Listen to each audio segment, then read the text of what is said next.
Hey team, this is Ripper here. Hope you guys are doing great. Another game with the Christopher Colombo, and this is, as you can see on the screen, the build is primarily a secondary focus. And I've only have a 10-point commander, really, just starting off. I just got her, and just showing you just the basics. And I like secondary builds, so this is why I built it. So, hey, you guys like to support the channel? We're on our way to 100 subscribers, our first ever. So if you love to support us, hit the like, subscribe button, bell for notifications, and let's get started. So, first of all, I hope you guys are doing great. Another great day of shooting ships with battleships and whatnot floating on the high seas. And this is kind of more of a demonstration of a ship that I've been wanting to get for a long time. It's the Christopher Colombo. I couldn't test it, so I just waited for it to appear, and here it is. The Christopher Colombo. Really powerful ship, I think. Just the only caveat is it's really, to me, a artillery, shotgun blast, saturation kind of area, kind of ship, more of a deterrence, but not really deterring much against HE spam. So Italian line of battleships are pretty cool. I haven't played the other ones. I've just been waiting for this one. I just went straight for it and bypassed all the others. Now, I wanted to see if the secondaries really worked on it. So again, I built it for secondaries, and the more I upgrade it, I'll add more secondary options to it. But it's got a lot of them. I mean, it's got really about, I believe, 12 90mm guns. It's got, you know, 6 152s. Reload, again, full reload on this, the best I could get. So I cut down the reloads down to maybe about 2 to 3 seconds. And for the small guns and the bigger guns, probably about down to half the time of maybe 6 seconds or 5 seconds. So, and you notice the range only goes out to 11. You know, the French battleships and the Germans, they go out to about 11.5 to 12 kilometers. So it's still a decent range, but are you really hitting anything at 11? You can watch this video to see the dispersion of all the secondary shells, as well as when you select manual focus secondaries, and see how those really operate. But yeah, the Christopher Colombo is awesome in the sense of the main feature of the main guns, which are sap shells, 381mm sap shells, but you got 16 of them, and the back turrets are 360 turning degrees. So it's kind of like a Friesland kind of daring style ship where you really can aim bow in and turn left and right 45 degrees, and the guns are always facing forward. And you don't have to wait for those long turn times. Now, when you saw my build, I kind of still added in turret to reverse to make it go faster for the turrets to turn, so they're still pretty effective. Now, watch this salvo right here from 17 kilometers away. The dispersion's kind of wonky right there, but watch. Sap shells, you know, they do, I mean, 16 shells, 5 hits, 17k damage. I mean, that's exactly what you're getting for your money's worth here. You're getting a shotgun blast to an area and artillery strike, kind of like just really spray and pray and hope you get something against the Thunder right there. So we took a pretty good chunk out of his health right there. He's probably thinking about that one. We're turning away here, and boom, start a fire. Look at that, 2 fires. You got to put those out right away.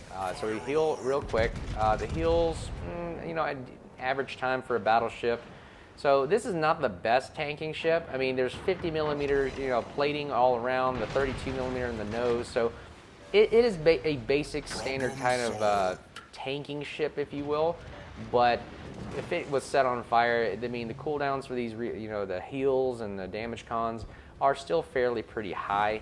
Not as quick as something like maybe Massachusetts or an Ohio, which I still love, but it's just not as effective for tanking in that regard, even though it's pretty heavily armored. Just not very good against HE spam, which, like any ship, fire is its deadliest thing. Again, the secondaries are great for these little small engagements here and there, but again, the 90mm only penetrate maybe 15, and that can't even penetrate majority of holes on destroyers even. So you can't really rely on 90mm to do anything, really. It's really up to the 152s, and you got 3 of them on each side with 3 each, so it's about 9 guns shooting. The 90mm are really just to deter and start fires. That's all they're I think of them as like little sparkers or firecrackers or match igniters, just to start fires. They're just matches, really. So now we're going to shoot a little bit longer range. I have the spotter plane up to increase that range, so this is as good as it gets. 22 kilometers away. Look at that, 8, 10, about 10k damage. From this range is pretty decent, and this is the best you're going to get, really. Anything farther than that, you're just again, spraying and praying and not really relying on any kind of accuracy at all. It's really just RNG, hit or miss. And the reload, you notice, is 37 seconds. I didn't do any kind of reload modules on this. I was opting for more of the secondary build to get in close and personal. Because even if I did get the module, it'd probably get the reload down to maybe 32 seconds at the most. And what is that? 32 seconds. That's still like Vermont style kind of reloads. Okay, we took out a destroyer there, Shimakaze. So you notice I'm just sticking with my destroyers. I think the name of the game for this is stick with your destroyers in your team as always. Don't go solo in this ship. And use their spotting and their abilities to really just provide a deterrent for the area. I use the smoke because I don't want to be seen. I just want to take myself off detection right now. I've got 3 smokes. These last pretty significant. I mean, almost kind of like a vampire kind of smoke where you're just a moving wall of smoke just to get in position, really, and hold. And if you notice when I fire, you'll see my detection ring go up. Watch this. Fire. It goes out to 16.7 right there. So even in smoke, you're still a big footprint. So see, I'm spotted again. Look at the damage there. Boom. About 12,000 damage. I mean, these sap shells hit like a truck. I mean, I thought the Venezia was pretty crazy with 15 guns shooting sap shells, but man, this thing's 16 guns shooting sap shells. Pretty incredible. Yeah, forgive me a correction. I think the Venezia has, what, 5 turrets of 3, which is about 15 guns, right? Yeah, it's about 15 guns. So it's pretty incredible. But this thing has 16 381s. It's going to hit you pretty hard. It can almost basically pen anything at any angle. And look at this shot right here. Let's see how it goes. So fairly decent. A couple thousand there, here and there. You're just taking chip damage off here and there. So we're going to stay with the Summers and Holland over here. Use them as little guard posts, if you will, to protect against DDs as well, to help with spotting. And detection range is still up to 15.6, so just got to be careful when you shoot there. We're going to continue to push. I know there's a Holland in here somewhere, and there's gearing I thought we didn't take out yet. So we got to be cautious and look left and right about where torpedoes are at. The Zao, a juicy target for sap shells right here, a cruiser. Anytime you get a shot, take a shot at it. A little bit late on the lead there. Still 7,000 damage. I mean, that hurts for a cruiser. So look at the back guns. They're aiming forward. They're really awesome. And this is the great ability of this ship, is the ability to really push in. And again, I'm trying to promote pushing in. I mean, I'm the guy that wants to help the team out. This is a game. Have fun. Don't be cautious and save your ship for what? What are you going to? You can't take it with you when you're dead. So it's a game. Put another quarter in and play again. So let's push in.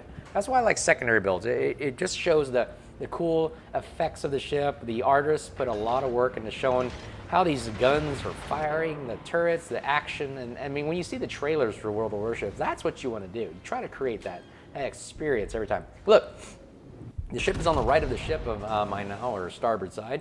And you notice the guns are all aiming on the starboard side now. That's the coolest thing about this ship, is that the ability to really just tank from the front and keep pushing in, not having to wait for the guns to traverse all the way around. Now, you notice in ACAP, there is a destroyer in here. It's constantly spotting us because I'm behind islands, but I'm still spotted. So I know the gearing is over here on my port side or left side of the ship. So I'm going to keep an eye out for that while keeping the guns trained over here. And I see that smoke. That's where the gearing's at. I'm constantly double checking. I'm aiming towards it because I know if torps are coming my way, I have to aim into them. So I got to show broadside. Very bad idea right here. But the only thing I can do is I'd rather not take a torpedo hit than these. And then look, all the guns are still trained on the Zao. Let's see if this works and pays off. And look, he's in secondary range, 11,000. Look at that, almost 12K damage there. Secondaries are firing, popping off. And just watch the secondary counter click up. Oh, here we go, gearing on the starboard side within secondaries. Let's see if our secondaries are gonna just destroy and obliterate him right here. Look at this. The enemy team has taken the lead. Just listen to the sound effects of that. Just, oh, look at that, shells firing galore, and boom. Oh, wow, Goliath. Devastating strike on that one. Don't ever show, you expose yourself to a Goliath broadside there. So thank you for Goliath for taking them out. The torpedo threat is out of the way, and now we can focus. Since there's only one DD left, and he's way over there in the B cap, we are going to focus on the Minotaur. Another British cruiser who's got smoke, and let's see if we can get a shot before he goes into smoke, because he's slowing down. I know the Minotaurs take a while to slow down. So this is a juicy time to take a pop shot at him in there with sap shells. Ooh, we actually get non-penetrating and ricochet. So you know some of the angling does affect some of the sap shells. It's really harsh angling. more than at least 75 degrees. So we're going to go into smoke and not stay in the shot range of the Burgoyne. But notice he's in 11 kilometer secondary range, and let's see if we can start a fire. The smoke is great for just hiding and being a moving thunderstorm, if you will. Something that's just spewing shells out of it, but you can't really see me. So I like this Italian smoke moving screen. It's pretty awesome. You notice, look, we're just free damage right here. Free secondary damage. That's why I love the secondary ability with the smoke, is I'm just constantly raining fire. I don't fire the main guns yet so that I don't get spotted. Remember, my spotting range in smoke is still about 16, as you saw when I fired earlier. So again, the Christopher Colombo, great at this aspect. The guns are always trained in the direction that you want, either bowing in, and look at this, broadside, fire right just below the hull there, or below the midsection of the hull, and boom, look at that, 20,000 damage. It wasn't even a citadel. It was 8 sap shells hitting for 20,000 damage. We're at 111,000 damage right now. 1.9 million potential damage. So this thing, and look, we're still at a half health here. If you angle correctly, the angling of the shells, this thing can tank some damage. Just fire, just got to be careful of that, obviously, and manage your damage con and heals correctly. And look, Burgoyne's running away. He just doesn't want to take this anymore. Those secondary shells are just too much. I think he uses damage con or something, and he just doesn't want to deal with it. So we're going to keep firing sap shells at him. I mean, look at this. Just even though we have 2 back turrets, that's still 8 shells. That's like a Bismarck firing. Okay, look at that. Non-penetration. That's really ironic. I don't know what happened there. RNG does not bless us right there. So we're going to wait till he shows broadside, because I know he has to turn broadside right now because he's at the edge of the map, and either he's going to get stuck at the edge or he's going to turn. So I know we're saving up our shelves here. Let the front guns turn as well. About 10 seconds left. We're going to aim in front. I put the tick marker, 7-second travel time. I'll put the 8 to 10 right on his midsection and fire. You know, my tick marks right above the crosshair. I put the 8 and 10 there for about a good lead time, and boom! Whammy kablammy. Sap shells take the gammy. And like I said, the way I aim is really I use the reticle I use has just tick marks of numbers that I remember, and I just really look at the time of flight of the shell, and I add about 4 seconds for the travel time. If longer ranges, I usually add 6 seconds. So those are my techniques. If you want to use your own, that's some of the techniques I use to help me aim. Again, guns are reloading again right here. About another 6 seconds on the back turrets, and we'll just take a quick shot at the Minotaur. Get 2 penetration for about 6,000-7,000 damage. That's not bad. I mean, the sap shells are awesome. I mean, I like sap shells. It's a very unique tool. It doesn't start any fires, but that's what the secondaries are for, and I still like. Now I can start going in right now because I know he's the only one left, really. The Holland I got to keep out for because he was at B, and that was a while ago, and I don't know what the Holland's idea and plan is because I think he's still spotting me because I'm behind an island and the Minotaur's in smoke, so this must be a DD spotting me because all the other 3 battleships are out there. I know a Holland is in my range, so inside of that hash mark 15.6 ring, if you notice on the mini map, that's where my Holland is at. And there he is. He pops up right there. We knew that just using common sense here. Hey, what is he doing? He goes off detection. He's probably torping us right now. Oh, wait, never mind. If you notice on the left side of the screen there, he just sends some torps at the Conqueror. So this is our time to push in and just become a threat to the Holland and the Minotaur. So guns, again, train forward. So this is a quick turning guns. Again, a great feature of it. Our secondary range, we're inside of secondary range for the Holland. You got to keep an eye out for him. Aim towards his last known location because if he does send torps, I can maneuver the best I can and without showing broadside. Shikishima pops in on the map. I'm not worried. Only 6 guns over there. He's got the biggest guns of the game now. 510 millimeters. They love the sound of the Shiki. The Shikishima basically is not really a threat to us. I mean, look at this dispersion of him. Boom. He's spotted. He can't use Deadeye. It's going away. Don't worry about it. So I'm going to use a smoke and use my smoke to sneak in and be basically a thunderstorm rolling through the area. And nobody's going to shoot at us because they really can't see us. Holland can't really target us. He can blind fire into the smoke, but I think he's kind of a juicier target is someone he can spot like a Goliath or Conqueror to my left.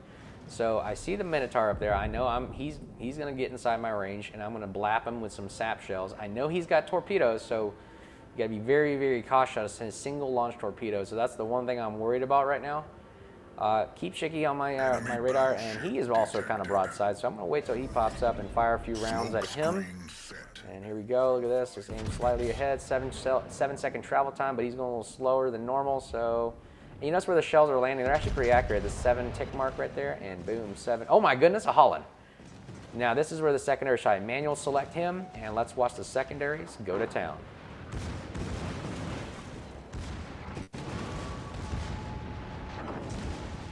Come on, secondary, get that last shot in there, come on, one more. Back turret, fire. Oh, very nice. Whammy kablami, Holland off the map. And yeah, those secondaries, thank God I had them. I mean, I don't know what would happen. I thought he was going to launch all his torpedoes at me. Thank goodness. We must have damaged his torpedo modules. And you notice there's some power in the secondaries there, just a little bit closer range. Fire some zaps at the Shikishima. It's just a Yamato hull. Look at that, 10,000 damage. My goodness. I mean, that's literally a 1/9 of his health right there. I mean, almost a 1/10 of his health right there. So, pretty incredible what this ship can do. Again, you have 8 guns in the front. Even if you're bound in, you still have 8 guns. You're almost like a Bismarck in the front of you. That's still a viable threat to any kind of ship. And again, the sap shells hit like a truck, man. So, this is a great game. I mean, man, Shiki, ooh, look at that. The prettiest sight you can see, a broadside Shikishima. And we're just going to have fun and just watch the secondaries go to town. Enjoy the rest of this video. This is all we're doing, really. I mean, we pretty much have this game in the bag. It's just free damage at this point. Look at that, 5,000, 2,000 damage. Secondary is going off, and I don't know what happened. I think he has fire prevention because I couldn't get his fire started at all in this ship. But 105 secondary hits, and we're still taking hits right now with the secondaries. They just look cool. Damage con, this fire don't need it at the end of the game right now. And we are just firing like crazy. It's just so fun to watch these things go off. And yeah, this is a fun game. I mean, Christopher Colombo, good ship. I think it's a fun ship for brawling, for memes, for whatever. To push in, have fun, shoot, blow up stuff. That's what the game is all about, right? So, hey, you guys like the channel and then like the review, put some comments, like the video if you like it or not. It's okay. We love the support, trying to make it to 100 subscribers, our first ever. Hey, I hope you liked the video about the Christopher,